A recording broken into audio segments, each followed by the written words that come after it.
ఏపీలో అధికార కూటమికి పవర్ దక్కి అక్షరాల 10 నెలలు నిండింది.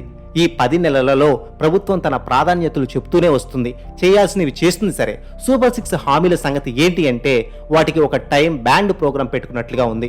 ముందు అభివృద్ధి మీదనే ఫోకస్ పెట్టినట్టుగా కనిపిస్తుంది కూటమి. ఇక సంక్షేమ పథకాలు అమలు జరగడం లేదనే అసంతృప్తి జనాల్లో ఉందని ప్రచారం కూడా జోరుగా సాగుతుంది. అయితే అది ఏ మోతాదులో ఉందో తెలియదు. 5 ఏళ్ల పాటు ప్రతిపక్షంలో ఉండడంతో టీడీపీలో నియోజకవర్గాల స్థాయిలో కొందరు నేతల జోరు ఎక్కువగా ఉందని ఆరోపణలు కూడా ఉన్నాయి. అలాగే 3 పార్టీలు కూటమిలో ఉండడంతో ఆధిపత్య పోరు అలాగే ఉంది. అలాగే కొన్ని పేచీలు కూడా కనిపిస్తున్నాయి. మంత్రులుగా కొత్తవారు ఎక్కువ మంది కావడంతో పాలన ఇంకా గాడిలో పడలేదని చెప్పుకోవచ్చు. అయితే అవన్నీ కూడా కాలక్రమంలో సర్దుబాటు చేసుకోవడానికి కూటమి పెద్దలు చూస్తున్నారు. ఇదిలా ఉంటే 10 నెలల కాలంలోనే టీడీపీ కూటమి మీద జనంలో అసంతృప్తి పెరిగిపోయిందని, ఇప్పటికిప్పుడు ఎన్నికలు పెడితే 70 అసెంబ్లీ నియోజకవర్గాలలో కూటమి ఎమ్మెల్యేలకు ఇబ్బంది తప్పదని కూడా సర్వేలు వస్తున్నాయి. అవి ఫేక్ సర్వేలని ప్రత్యర్థి పార్టీ తయారు చేయించి సోషల్ మీడియాలో వండి వారిస్తుందని కూటమి నేతలు కూడా చెప్తూ ఉన్నారు. అయితే కూటమి ప్రభుత్వం పట్ల తక్కువలో తక్కువ అసంతృప్తి అయితే ఉందని తటస్థ సర్వేలు చెబుతున్నాయి. అయితే అవి ప్రమాదకరమైతే కావు, సర్దుబాటు చేసుకోగలిగేవే అని అంటున్నారు చాలా మంది కూడా. అదే సమయంలో కూటమికి జనాదరణ తగ్గిపోయి వైసీపీకి రెడ్ కార్పొరేట్ వేసే పరిస్థితి ఉందా అంటే అది కూడా లేదు. ఎందుకంటే గడిచిన 10 నెలలలో వైసీపీ ఎక్కడా గట్టిగా నిలిచింది లేదు.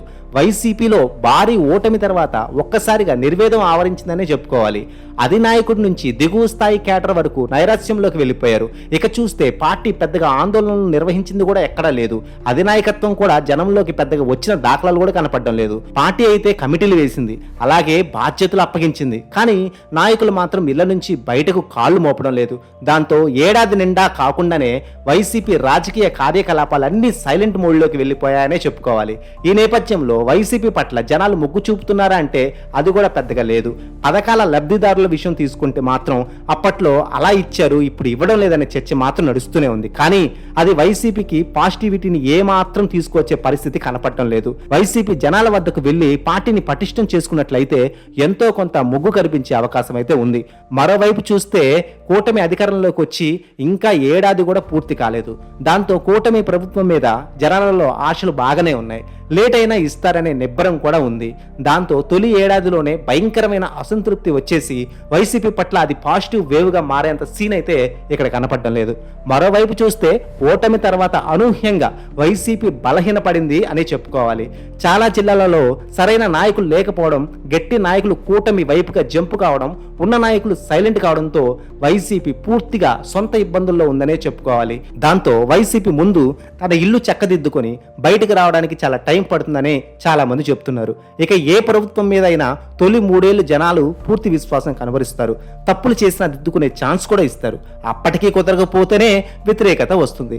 అయితే ఈ వ్యతిరేకతను ఒడిసి పట్టే తామే ఆల్టర్నేషన్స్ అని నిరూపించుకునే గట్టి పార్టీ కూడా ఎదురుగా ఉండాలి. ప్రస్తుతానికైతే ఓటమి బాధలోనే వైసీపీ ఇంకా ఉందనే చెప్పుకోవాలి. వైసీపీ స్వీయ లోపాలు తప్పిదాల నుంచి బయటపడి అంతా చక్కదిద్దుకుంటేనే 3 ఏళ్ల తర్వాత రాజకీయం ఏమైనా టర్న్ అవుతుందేమో. కానీ ఇప్పటికైతే ఏపీలో వైసీపీ పెద్దగా పుంజుకునే అవకాశం లేదని చెప్తున్నారు విశ్లేషకులు. ఈ వీడియో పైన మీ అభిప్రాయం ఏంటి? ఈ వీడియో పైన మీ అభిప్రాయాన్ని కామెంట్ రూపంలో తెలియచేయండి. ఈ వీడియో మీకు నచ్చినట్లయితే లైక్ చేయండి, కామెంట్ చేయండి, షేర్ చేయండి.